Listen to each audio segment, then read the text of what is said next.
Warriors ministry. இன்றைய வாக்குத்தத்தம் நீதிமொழிகள் அதிகாரம் 17 இறை வார்த்தை 13.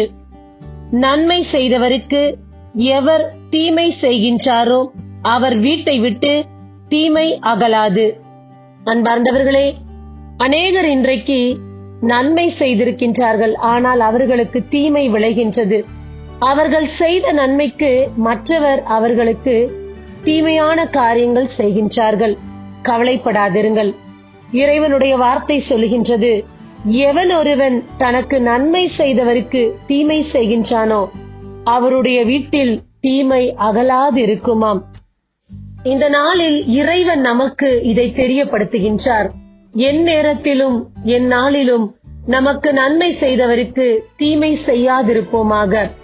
நாம் நன்றாய் இருக்க வேண்டும் என்று அவர்கள் செய்த காரியத்திற்கு பதிலாக நீங்கள் அவர்களுக்கு தீமைகளையும் துரோகங்களையும் செய்யாதிருப்பீர்களாக. ஆமேன். God bless you.